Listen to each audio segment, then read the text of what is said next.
And so he's joining us again right now.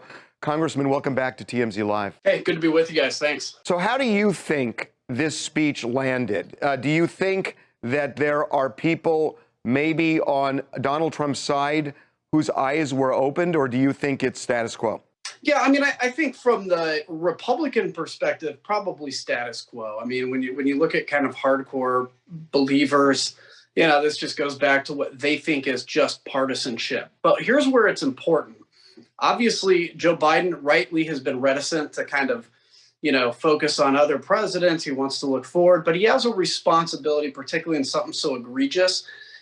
We can look at the stats that say 70% of Republicans believe the election was stolen, which blows me away every day still.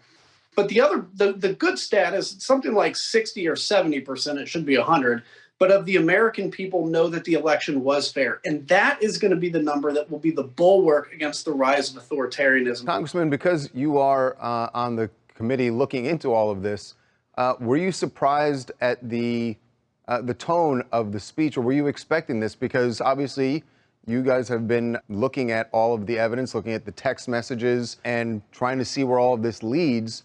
And like Harvey said, it did sound like President Biden was sort of stating the case here, starting to make the case for some of this falling right at former President Trump's feet. Yeah, I'm not sure if the tone surprised me, but here's what I want to say about that. The 180 some minutes the president was sitting there on his butt watching television.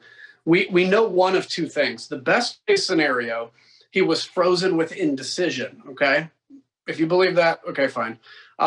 Probably more than likely, as we've heard from when Kevin McCarthy used to actually believe that Donald Trump, did something wrong. We had heard from Jamie Herrera Butler that he had called Kevin and said, well, they obviously care more about the election than you do.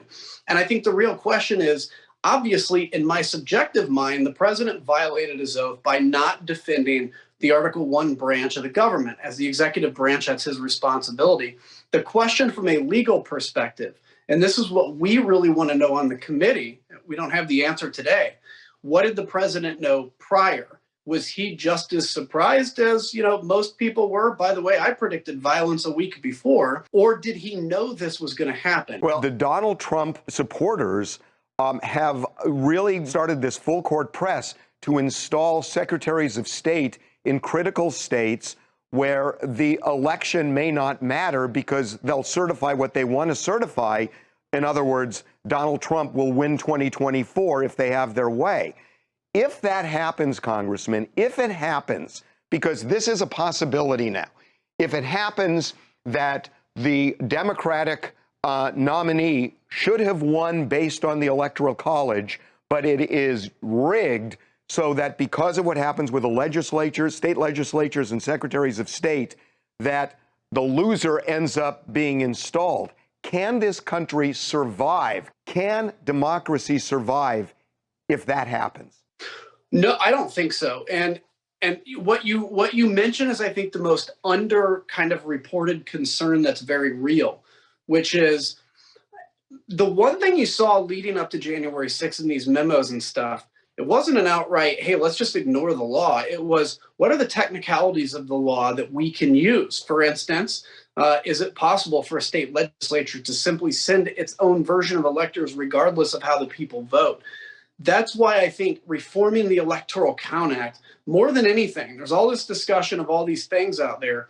Nobody's talking, I guess we're starting to a little bit. We need to reform the Electoral Count Act to ensure that, for instance, there was one hero in the Senate that grabbed the original ballots of the electors. Had she not done that, and the rioters burned them or destroyed them or stolen them, that would have been a constitutional crisis, because in theory and in reality, by the law, you would have to go back to those states to recertify, and you can imagine the mess that happens there. The problem with January 6th wasn't even that day. It was that now they can look and say, this is where we fell short, and here's where we need to install people to make this thing happen. And I think I think self-governance could not survive that. Well, they're doing that right now.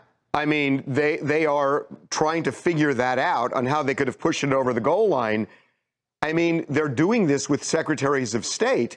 So do you feel like, given what you're watching and the landscape and the fact that Congress can't seem to pass what you're talking about, are you worried that could happen in 2024. Yeah, I'm really worried. And I think the key is this, and it's really easy to show up and vote for a presidential election. There is importance in showing up and voting in midterms, in voting in local elections, which we're all not great at voting in, like mayor's elections. But all of those is where they're targeting now people that vote count, that certify secretaries of state, which usually get no attention. That's important. And so I would encourage everybody to be focused on that. That's one of the things with my Country First movement, country1st.com, we're focused on is not just congressional races. Yeah, those are important, but the down ballot races where the real bulwark of democracy lies. Nobody imagined, I never certainly imagined, that what we took for granted, which is just how the law functions, could actually be a threat. But it really is. Yeah, it really is. What are you going to do? I mean, you're not running again, and you are such a strong voice. Finally, because we're about out of time, what's your plan? Because you and Liz Cheney and a few others have really kind of, picked up the mantle there, and you're running with it. What are you going to do after November? I'm going to pick up that mantle and run with it full time. And while I'll be doing other jobs, that's going to be my focus, not a re-election. I've been in the House 12 years after this term. That's enough. Now it's time to focus on a broader fight.